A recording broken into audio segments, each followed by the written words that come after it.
এটা সমস্যা আমাৰ সন্মুখত আহিছে পঞ্চায়ত ইলেকশ্যনক লৈ। আজি যদি আমি পঞ্চায়ত ইলেকশ্যন ঘোষণা কৰো, আমাক এমাহ সময় লাগে পঞ্চায়ত পাতিবৰ কাৰণে। আৰু আজি আমি 10 জানুৱাৰী 10 জানুৱাৰীত আজি গধূলিলৈকে এতিয়া আমি বহি আছো গোটেই কেবিনেটখনে, যে উচ্চ ন্যায়ালয়ৰ যিগৰাকী ন্যায়াধীশ মহামান্য তেখেতে কোৰ্টত আজি ঘোষণা কৰিছিলে যে আজিৰ ভিতৰত তেওঁ জাজমেণ্টটো দিব। কিন্তু এতিয়ালৈকে আমি বহি আছো, জাজমেণ্টটো অহা নাই। গোটেই কেবিনেটখনে ইনফেক্ট 3 ঘণ্টা সময় আমি বহি আছিলো যে জাজমেণ্টটো আহিব, অলপ পিছত আহিব, এতিয়া আহিব, এনেকে আমি অপেক্ষা কৰি আছো। ইনফেক্ট দিনৰ 2টা বজাৰ পৰা আমি অপেক্ষা কৰি আছিলো। সাধাৰণতে চৰকাৰসমূহে পঞ্চায়ত পাতিব নোখোজে, যে আমি পঞ্চায়ত নাপাতো, ইমান ইলেকশ্যনত আমি ৰিস্ক নলওঁ। বিশেষকৈ বিধানসভাৰ নিৰ্বাচনৰ আগে আগে কোনো চৰকাৰে পঞ্চায়ত পাতিব নোখোজে। আমি পঞ্চায়ত পাতিবৰ কাৰণে উদ্গ্ৰীৱ হৈ বহি আছো। কিন্তু এই পৰ্যন্ত মই অলপ আগতে মহা অধিবক্তা দেৱজিৎ শইকীয়াক টেলিফোন কৰিছিলো। তেওঁ কৈছে যে এই সময়লৈকে জাজমেণ্টটো ডিক্টেশ্যন হৈ আছে, জাজমেণ্ট অহা নাই, বা যি ধৰণৰ কথা। আজি যদি ৰাতি 12টাৰ আগতে আমি জাজমেণ্টটো নাপাওঁ, পজিটিভ বা নিগেটিভ যি নহওক, তেতিয়াহ'লে আমি পঞ্চায়ত ইলেকশ্যনটো একেবাৰে মেট্ৰিক বা হায়াৰ ছেকেণ্ডেৰী পৰীক্ষাৰ পিছলৈকে লৈ যাব লাগিব। কাৰণ 14 ফেব্ৰুৱাৰীৰ পৰা মেট্ৰিক আৰু হায়াৰ ছেকেণ্ডেৰী আৰম্ভ হ'ব। আৰু যদি এবাৰ ইলেকশ্যন কৰিলে 1 মাহ সময় লাগে নটিফিকেশ্যনৰ পৰা, আৰু 2টা ফেজত কৰিলে আজি হ'ল 10 তাৰিখ, 10 ফেব্ৰুৱাৰীত এটা হ'ব পাৰে, 12 ফেব্ৰুৱাৰীত এটা ইলেকশ্যন হ'ব পাৰে।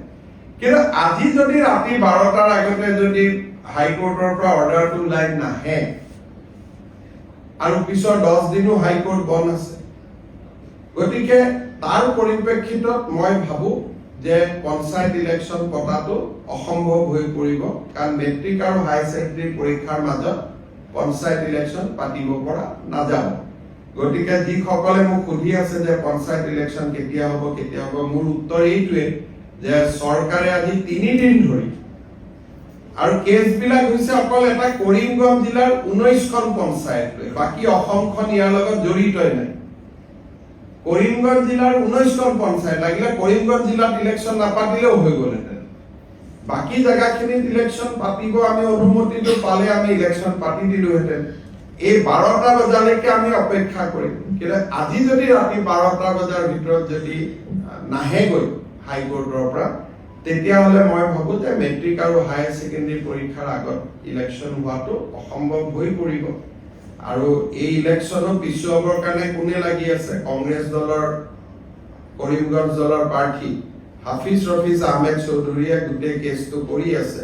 আৰু তাৰ পৰা বুজা যায় যে গোটেই পঞ্চায়ত ইলেকশ্যন খেলিবৰ বাবে হাফিজ ৰফিজ চৌধুৰী আৰু তেওঁৰ সংগীসকলে সাহস কৰিব পৰা নাই, আৰু সেইকাৰণে কেছটো কৰি পেলাই পঞ্চায়তটো পিছুৱাই আছে। নিয়মতে পঞ্চায়ত পাতিব লাগে যে চৰকাৰক বিপদত পেলাম, পঞ্চায়ত পাতি দিওঁ। কিন্তু ইয়াৰ ওলোটা হৈছে যে বিৰোধী পক্ষৰ একাংশই, কাৰণ হাফিজ ৰফিজ চৌধুৰী কংগ্ৰেছ দলৰ অফিচিয়েল কেণ্ডিডেট হয়, আৰু আন যিগৰাকী অধিবক্তা তেওঁ কংগ্ৰেছ দলৰ দিনতে চলিচিটৰ জেনেৰেল হৈছিলে দিল্লীত। গতিকে 2জন অধিবক্তাই আজিও তেওঁলোকে আৰ্গুমেণ্ট 3 দিন আগত চেঞ্জ হ'ল, আজিও 2 ঘণ্টা আৰ্গুমেণ্ট কৰিছে। গতিকে কিহৰ কাৰণে তেওঁলোক পঞ্চায়তৰ কাৰণে সাজু হ'ব পৰা নাই মই নাজানো। কিন্তু তৃণমূলক গণতন্ত্ৰ বচাবৰ বাবে এইবাৰ আমি বহুত কৰিছিলো, পাৰ্টি লেছ কৰি দিছিলো, যে কোনো পাৰ্টিৰ হ'ব নালাগে, যাতে অৱসৰপ্ৰাপ্ত শিক্ষক, অৱসৰপ্ৰাপ্ত ডক্তৰ সকলোৱে যাতে ইলেকশ্যন খেলিব পাৰে, ভাল পৰিৱেশ হয়, পঞ্চায়তৰ পৰা দুৰ্নীতি নোহোৱা হয়। কিন্তু যি নহওক, আমিতো হাইকোৰ্টৰ ওপৰত মাতিব নোৱাৰো। গতিকে ৰাতি 12টালৈকে অপেক্ষা কৰিম, আৰু 12টাৰ আগত যদি জাজমেণ্ট পাওঁ হ'ব, নহ'লে আৰু এইটো মেট্ৰিক হায়াৰ ছেকেণ্ডেৰীৰ পিছলৈকে পিছুৱাই যাব। তাৰ পিছতো বানপানী আহিব বা বানপানী থাকিব, কি পৰিৱেশ হয় আৰু এতিয়াই ক'ব পৰা নাযাব। আজি যদি 12টালৈকে মই ইলেকশ্যন কমিশ্যনকো ৰিকুৱেষ্ট কৰিছো যে আপুনি বহি থাকক, আমিও বহি আছো। কাৰণ পুলিচৰ পৰা ক্লিয়াৰেন্স লাগিব কোনটো ফেজৰ কিমান ডিপ্লয়মেন্ট হ'ব ডিজিপিও বহি আছে চিফ সেক্ৰেটাৰী বহি আছে আমিও বহি আছিলো যদি 12টাৰ আগত ৰায়দান হয় আমিটো কৰি দিম কাৰণ যিজন ন্যায়াধীশ মহাধিবক্তাই কোৱা মতে তেওঁ কোৰ্টত কৈ গ'ল যে মই চেম্বাৰত গৈ জাজমেন্টটো লিখি জাজমেন্টটো দিম কিন্তু এতিয়াতো 8:45 হ'ল জাজমেন্টটো আমি হাতত পোৱা নাই যদি 12টাৰ আগত জাজমেন্ট হয় তেতিয়ালে হ'ব যদি 12টাৰ আগত জাজমেন্ট হয় উচ্চ ন্যায়ালয়ৰ বিপক্ষেতো আৰু আমি যাব নোৱাৰো গতিকে তাৰ পিছত যদি জাজমেন্ট ভাল বেয়া হয় তাৰ পিছত এপিল কৰা বা প্ৰয়োজন সাপেক্ষে সুপ্ৰিম কোৰ্টলৈকেও যোৱা এটা লিগেল সিস্টেমত আমি সোমাই যাব লাগিব ভাল হলেতো কতো যাব নালাগে বেয়া হলে আকৌ ডিভিজন বেঞ্চ সুপ্ৰিম কোৰ্ট এটা দীঘলীয়া প্ৰক্ৰিয়া এটাত আমি সোমাই যাব লাগিব অসম চৰকাৰে বিচাৰিছিল যাতে এই বিবাদিত জিলা আমিতো কৈছিলো যে যদি